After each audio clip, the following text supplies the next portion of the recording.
coming up in August is Marvel's Spider-Man Velocity by Dennis Hopeless Hallam and Emilio Laiso. Coming through. Looking good, Spidey! Hello, New York! Haha! New suit, same old me.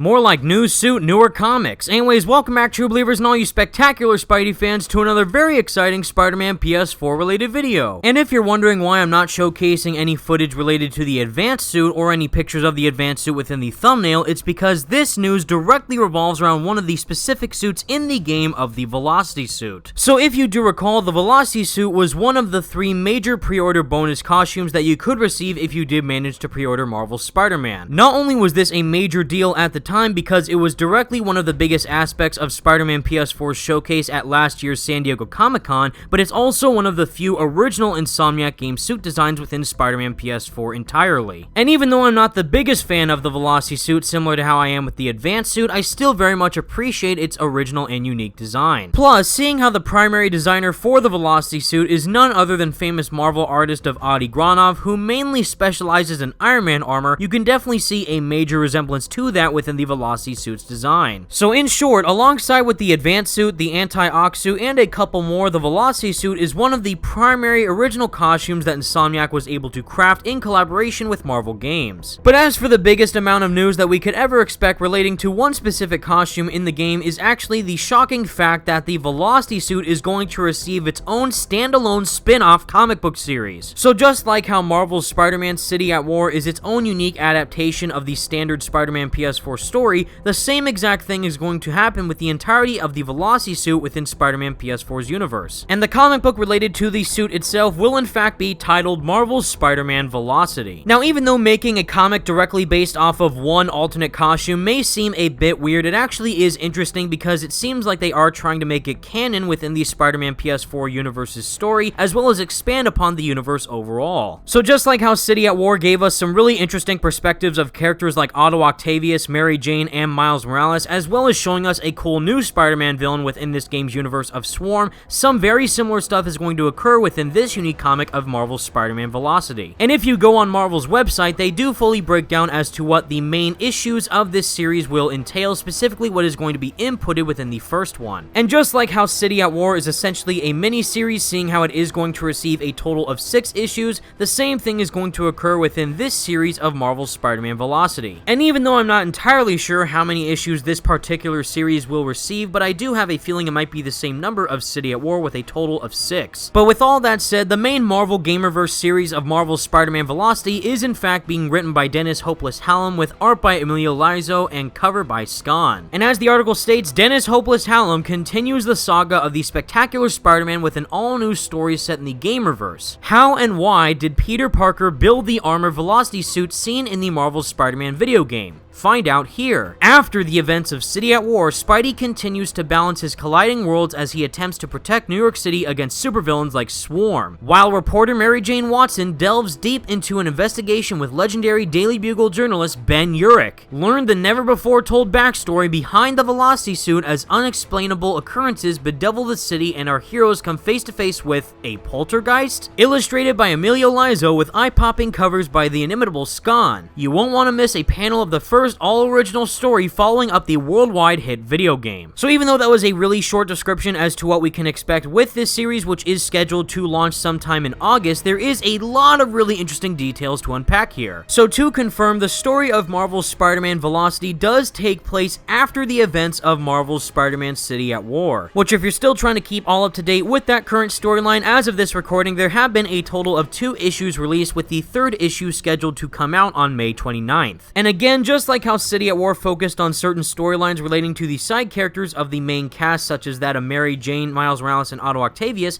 Velocity will be doing the same thing, seeing how Mary Jane is going to be interacting with a very intriguing character of Ben Urich. So excluding that one small Easter egg of all the Daily Bugle employees signing that goodbye card to Peter once he left the Bugle, we do have an actual reference of Robbie Robertson in the game with, of course, a bunch of awesome podcasts by J. Jonah Jameson. So seeing how Velocity is apparently going to expand on the Daily Bugle perspective perspectives given Mary Jane's viewpoint, with getting really interesting character portrayals of Ben Urich. I'm really excited to see where this is going to go. And alongside all of this, it has been confirmed that within the Marvel Spider-Man Velocity storyline, we will see a return of one of the villains that was shown in City at War, which of course is Swarm. And knowing that we do have a lot of really cool in-depth background of Swarm's character given his awesome concept art, I'm really curious to see how they're going to further expand on his character in this comic series. But what I find the most intriguing out of all of this is obviously the final line involving a poltergeist. So once again, as this specific line states, unexplainable occurrences bedevil the city and our heroes come face to face with, and quote, a poltergeist. Now, I'm not entirely sure if there's going to be a very supernatural element within this story, but if anything, my main theory right now is that this could possibly relate to the one and only Mysterio. Seeing how this comic will release a month after Spider-Man Far From Home comes out in theaters, and a lot of people are going to be extremely hyped with Mysterio given his involvement in that movie, I do think it would be very cool to see the games universe's interpretation of the character within this comic book. And given how we already got some really cool showcases of classic but obscure Spidey villains of Tarantula and Swarm, I don't think it's too far-fetched to say that we could see Mysterio pop up in this comic series one way or another. However, it is a possibility that the bees that Swarm controls could be the ones causing this quote-unquote poltergeist, but if anything, I could see it being more of an illusion from Mysterio rather than anything else. But regardless, I think this is a really cool idea trying to make this specific costume canon to the overall realm of Spider-Man PS4, and I really am excited to see what other types of stories they can tell to expand this game's world. Especially knowing that this sounds like to be an epilogue of some sorts to the overall narrative that was told within Spider-Man PS4, there could be potential sequences where we could get teases of the sequel. But whatever actually happens within this comic series, I'm very excited to check it out for myself once it does release in August. And with all that said, everyone, that's the video I have for you today, and please let me know all your thoughts in the comments section down below. What are your current thoughts on Marvel's Spider-Man Velocity, and if there was any other costume within the Spider-Man PS4 suit selection, which one would you want to have its own standalone comic? As I've said, I do appreciate the originality and uniqueness that the Velocity suit brings to the table compared to the other Spidey suits, but out of anything, I would really like to see a comic continuation unless it doesn't happen in City at War already in the final issue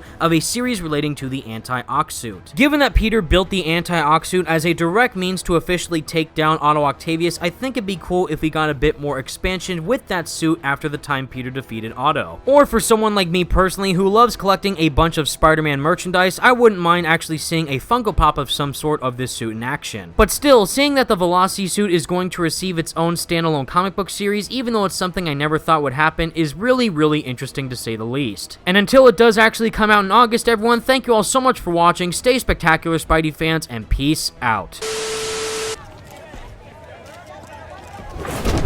Finally off to Rikers, huh? You know, I think you've got more enemies in there than I do. If you think this will be more than a minor inconvenience... Whoop, gotta go. Hey, good luck, Willie. I have a feeling you're gonna need it.